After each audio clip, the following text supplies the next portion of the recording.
Tova Community Health Inc. provides holistic, comprehensive, compassionate care and services to people who are living with chronic medical conditions in order to improve their overall quality of life and well-being. Dr. Nina Anderson is here now to tell us all about it and the great things happening over at Tova. Yay! How's things going? Great. Glad to be back here again. Glad to have you here. I love your lab coat. Oh, thank Well, I guess I should you. call it a lab coat. It's like your doctor smock, right? Dr. Yes, Smock, right? yes. So how's it going? What are you guys up to? Well, great things were happening at Tova Community Health. In 2014, I was able to receive some grant and aid funding to start the first ever community-based sickle cell medical home for adults with sickle cell in the state of Delaware. Congratulations. Thank you.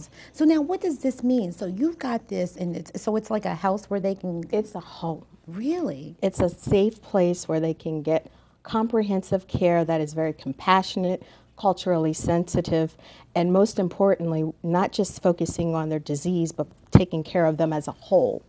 Why is it important that they had the home like that? You know what I mean? Why did they need that?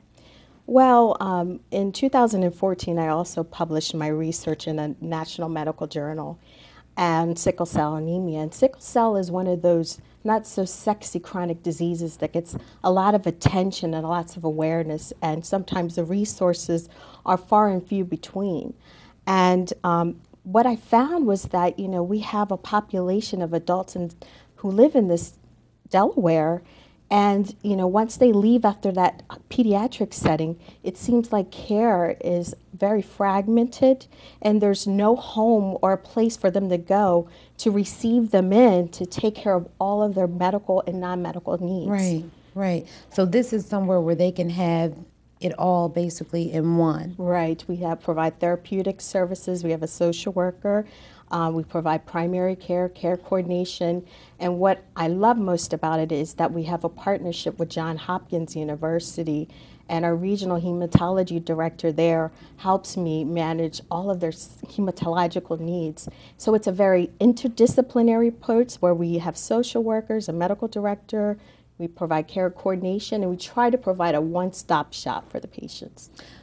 You know, I think that's interesting, and I think, Dr. Anderson, we've talked before. I know that while sickle cell is, you know, I don't want to say your main area, it is, but you also do research on a number of chronically ill conditions, right?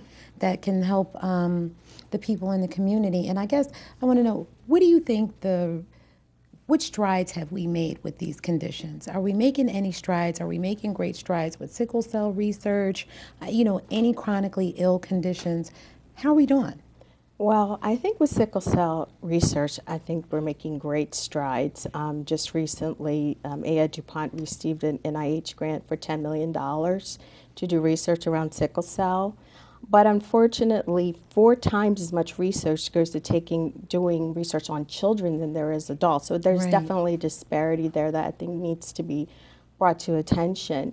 And, you know, sickle cell patients are living longer lives. And so once they leave out of that children's hospital, you know, they could live a normal life expectancy. And so they have, you know, 4 and 5 or 6 generations or years left. And so I think it's more important that we also have an equal opportunity to have access to those resources, not just for children, but for adults. But overall, I think there's been a lot of momentum about awareness, and I think awareness is the first step in procuring opportunities for funding and research, not just the basic science research, but the research on looking at better ways of providing services to patients through innovative healthcare models of how we deliver care and making care more accessible. And I think what's most important is that we listen to the patients. What are their needs? And when we develop these type of programs, and I feel very proud of that, I interviewed close to 30 adults with sickle cell, asking them their life story. What would you want your care to be like? And that's how I modeled my program. And I think on one of our conversations, I told you that I was under the assumption that sickle cell was mainly a disease that affected the African American community, and that's totally not true, right? Yes, that's true. and the fact that, you know, the fastest growing ethnic group that are in the United States living with sickle cell are Hispanics. I never knew that. I never knew that. See how much misinformation is always out there? Yes, absolutely. Wow. So now, speaking of awareness, you have a short video, and it's with your website and Facebook information, and we want to take a look at that so everybody can get in touch with you and kind of follow along with the sickle cell research and get involved with Tova Community Absolutely. Health. Okay, let's take a look. Okay.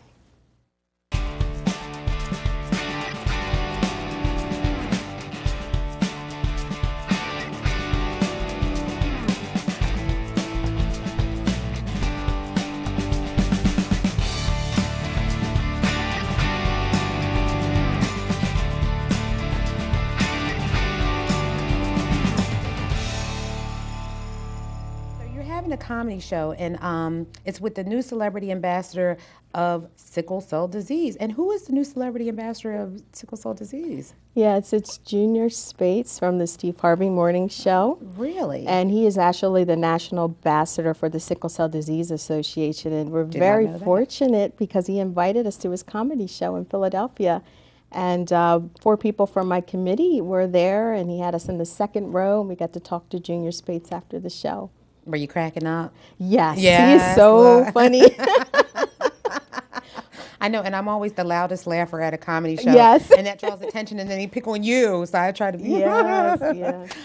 Before you go, Dr. Anderson, I wanted to make sure we mention that I know you guys are having your 5K, and we want to make sure everybody realizes that it'll be coming up in September, right? Yes, and Sickle Cell Awareness Month is nationally, and it's in September. So National Sickle Cell Awareness Month is the month of September. Okay, so we want everybody to check out your website, check out your Facebook page, Yes. Get involved, and actually it's never too early to find out about the 5K, so we want the more the merrier out there. Yes, and as you know, we're definitely looking for corporate sponsors for the event, and this year we've partnered with the city of Wilmington. And we're hoping to be able to have access to their resource to make it a fun, family-filled event for the community, and also enhance the great work that we're doing in the city of Wilmington, a city where I grew up in on 29th Street. Wow, I didn't know that either. Yes. Just full of surprises. Yeah. Aren't you? Went to Warner School, grew up on 29th and Harrison Street. Wow. Yes. No wonder you're so passionate about the community. Yes, I love the city of Wilmington. Way to go, Dr. Anderson. Well, you come back, and it was great having you. Yes. And maybe when you come back, if you want to bring along a patient, that would be fantastic. Love to hear from them, too. Yes, it's All a right. pleasure. All right.